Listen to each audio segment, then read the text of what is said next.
দুই বন্ধু ইমানদার দুইজন একসাথে বের হয়েছে। বের হওয়ার পরে একদিন একজন পাক করে সারাদিন খায়, আরেকদিন আরেকজনের পাক শাক করে সারাদিন খায়। তো এক বন্ধু শুয়ে রয়েছে, আরেক বন্ধুর পালা পড়ছে, সে পাকাইতেছে, খাবার পাকাইতেছে। যখন খাবার পাকাইতেছে তখন দেখে যে বাতাসে কিছুক্ষণ পর পর চুলার আগুন নিভে যায়। তো ওই বন্ধু আগুনের ভিতরে হাত ঢুকায়া এরকম লাড়াচাড়া দিয়া আবার আগুন জ্বালায়। এখন এই শুয়ে থেকে দেখে যে আমি কি জিনের সাথে বন্ধুত্ব বাঁধলাম নাকি মানুষ। ডাইরেক্ট আগুনের ভিতরে হাত দিয়ে লাড়াচাড়া দিতেছে, আগুন জ্বলতেছে। কিছুক্ষণ পরে যখন পাক শাক শেষ হয়েছে তখন বলে, বন্ধু তোমরা তো আমি দৌড়ে ফেলছি, তুমি কি মানুষ নাকি জিন? বলে, না আমি মানুষ। তুমি আমাকে বিশ্বাস করো? যে বিশ্বাস করি। মানুষ কিভাবে আগুনের ভিতরে হাত দিয়ে এরকম লাড়াচাড়া দিয়ে আগুন ধরে যায়, হাত পুড়ে না, কোনো কষ্ট নাই, কিছু নেই, এটা কি করে সম্ভব? তখন বলতেছে, বন্ধু এটা আমার কেরামতি না, একজন আল্লাহ তাআলার নেক বান্দির দোয়ার বদলতে আল্লাহ পাক রব্বুল আলামিন এই আগুনটাকে আমার জন্য ঠান্ডা করে দিয়েছে। তখন বলতেছে, বন্ধু এরকম কি দোয়া করছিল, আর এইরকম নেক আল্লাহর বান্দি কে যার এই দোয়ার কারণে আল্লাহ পাক রব্বুল আলামিন তোমার গায়ে আগুন লাগায় না?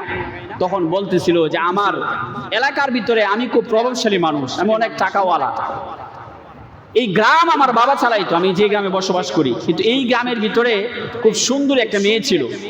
ওই মেয়ের বাবার কাছে যখন আমার বাবার পক্ষ থেকে প্রস্তাব পাঠানো হয়েছে বিবাহের, তো ওই সময় আমার একটা অভ্যাস ছিল যে আমি মদ পান করতাম। তো মেয়ে যদি কেউ বিবাহ দেয় আগে খোঁজ নেন ছেলেটা কিরকম, ছেলে কি করে, সর্বপ্রথম এইটা দেখে যে ছেলের ক্যারেক্টার কিরকম। তো যখন খোঁজ খবর নিয়েছে মেয়ের বাবা, নিয়ে দেখে যে ছেলে তো মদ পান করে, নেশা করে, ওই ছেলের কাছে তো মেয়ে বিয়ে দেওয়া যাবে না, না করছে, সরাসরি না করছে। প্রভাবশালী মানুষ, টাকাওয়ালা মানুষ, রাইগে গেছে। রাইগে যাওয়ার পরে ওই লোককে ওই এলাকা থেকে বের করে দিবে, ওই মেয়ের বাবাকে মেয়েকে সহ এলাকা থেকে বের করে দিবে। তারা মনস্থির করছে, কিন্তু মেয়ের বাবা খুব দ্রুতই এই মেয়েকে এক জায়গায় বিবাহ দিয়ে দিচ্ছে। যখন বিবাহ হয়ে যায় তখন তো সাধারণত যারা আসক্ত থাকে এমনি সরে যায়, তো বিবাহ হয়ে গেছে, বাস আর দরকার নেই। তো ওই যুবকটা এই এলাকার মধ্যে বসবাস করছে, ওই মেয়েটা যে এখানে বিবাহ হয়েছে ওখানে 3টা বাচ্চা হয়েছে। 3টা বাচ্চার পর আল্লাহ পাকের কুদরত, এই মেয়ের হাজবেন্ড মারা গেছে, স্বামী মারা গেছে। যখন স্বামী মারা গেছে এই দিক দিয়া ওই এলাকার ভিতরে দুর্ভিক্ষ শুরু হয়েছে। মানুষের খাবারের অনেক অভাব, খাবার নেই, খাবার পাচ্ছে না। তো আল্লাহ পাকের নিজাম, এই মেয়েটাও খাবারের জন্য ওই যে দুষ্ট ছেলে, দুষ্ট যুবক, ওই যুবকের শরণাপন্ন হওয়া লাগছে। কারণ যুবকের অনেক টাকা, সে ত্রাণ দিচ্ছে মানুষদেরকে, খাবার দিচ্ছে। আর যুবক যখন ত্রাণ দিচ্ছে, ওই যুবতী তার এই 3টা বাচ্চাকে নিয়ে ওই জায়গায় দাঁড়ায় গেছে ত্রাণ নেওয়ার জন্য, খাবার নেওয়ার জন্য। যখন খাবারের জন্য গেছে, যুবতী তার কাছে যাওয়ার পরেই ওই যুবকটাকে চিনে ফেলছে। ওই যুবক যে আমার বিবাহের প্রস্তাব দিয়েছিল। তো যুবকের একটা নিয়ম ছিল, যাকেই খাবার দিত মুখ খুইলা, মুখ দেখে তারপরে খাবার দিত, ত্রাণ দিত। তো ত্রাণের খাবারের জন্য গেছে, মেয়েকে বলতেছে তুমি তোমার মুখ খোলো, মুখ দেখবো। অপরিচিত মানুষকে সে খাবার দিবে না। যখন তার মুখ খোলা হয়েছে, খোলার পরে দেখে যে ওই মেয়ে। যুবক তখন চিন্তা করছে যে এখন সুযোগ আছে, ওই সময় যেহেতু আমার কাছে বিবাহ দেয় নাই, এখন যেহেতু তাদের খাবারের অভাব, এখন আমি যা বলবো তাই সে মানবে। তখন এই যুবতীকে কুপ্রস্তাব দিল।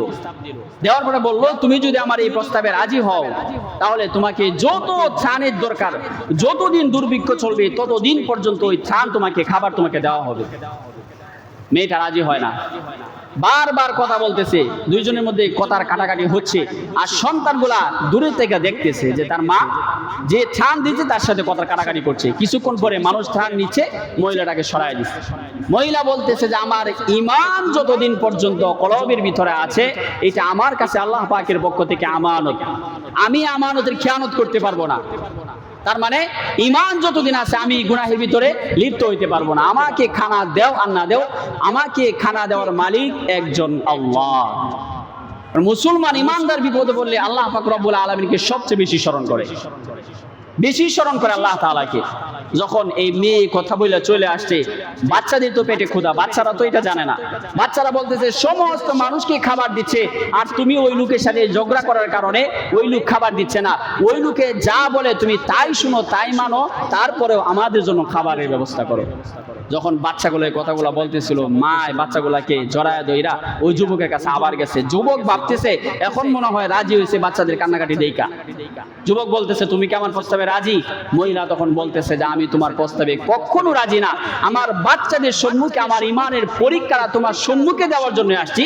আমার বাচ্চারা বুঝুক যে আমার মা একজন, আমার মা সত্যিকারের মা। আমার মা কখনো নাফরমানি করতে পারে না, গুনাহের মধ্যে দাবিত হইতে পারে, এটা বোঝানোর জন্য এখানে নিয়ে আসছি। বাচ্চাগুলার সম্মুখে বলতেছে আমার রব আছে রাজ্জাক, এই রিজিকের ব্যবস্থা রবের পক্ষ থেকে হয়, তোমার পক্ষ থেকে নয়। এইটা বলে এখান থেকে চলে গেছে।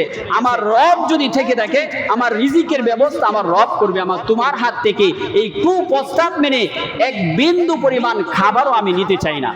এইটা বলে বাচ্চাদেরকে বলতেছে চলো, বুঝাইতেছে চলো আমার রব তোমাদের জন্য খাবার রাইখা দিচ্ছে, চলো আমরা বাড়িতে চলে যাই।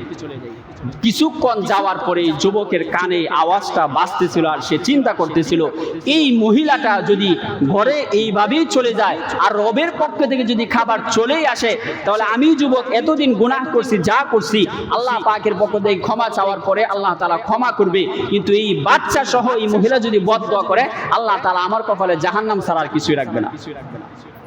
তো যুবকের টেনশন পেরেশান হয়ে গেছে। যুবক তার ড্রেস আপ চেঞ্জ কইরা সাধারণ মানুষ সাইজা যুবক এই তার থান নিয়ে, মহিলাকে যতটুকু থানের দরকার ছিল, খাবারের দরকার ছিল, সব কিছু নিয়ে ওই মহিলা তার বাড়িতে যাওয়ার পূর্বেই এই যুবক সমস্ত খাবার তার দরজার সামনে রেখে দিচ্ছে। মহিলা এই খাবার নিয়ে গেছে।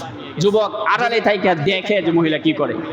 বাচ্চাগুলা নিয়ে গেছে, দরজার সামনে দাঁড়াই বলতেছে যে বাবা, এই যে বলছিলাম আমার একজন রব আছে, খাবার আমার রব দিবে, আল্লাহ দিবে, এই দেখ আমার রব খানা পাঠাই দিচ্ছে।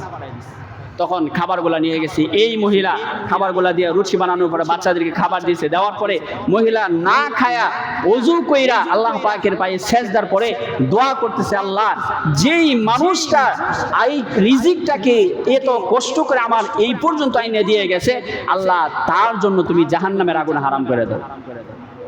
তো একটা নেককারিনী বান্দা যখন আল্লাহ তাআলার কাছে দোয়া করে, আল্লাহ তাআলা কবুল করে নেয়। আল্লাহ তাআলা দোয়া কবুল করে নিয়েছে, বলে আল্লাহ তুমি দুনিয়ার ভিতরে পয়গম্বর ইব্রাহিম আলাইহিস সালাতু ওয়াস সালামকে যেভাবে দুনিয়ার আগুন থেকে হেফাজত করছিলা, তার শরীরের ভিতরে দুনিয়ার আগুনও যেন কোনো ক্ষতি না করতে পারে, ওই ব্যবস্থা তুমি কইরা দাও। সাথে সাথে আল্লাহ পাক রব্বুল আলামিন এই দোয়াটাও কবুল করে নিয়েছে। এখন ওই যুবক বলে, বন্ধু ওই যে আমার জন্য দোয়া করছিল যে দুনিয়ার আগুনও যাতে আমাকে স্পর্শ না করে, যাতে দুনিয়ার আগুনের ভিতরে আমার শরীর না জ্বলে, এটা আমার কোনো কেরামতি না, ওই আল্লাহু আলী বান্দার দোয়ার বদলতে আল্লাহ পাক রব্বুল আলামিন এই আগুনকে আমার জন্য শান্তিদায়ক করে দিয়েছে। সুবহানাল্লাহ বিহামদিহি।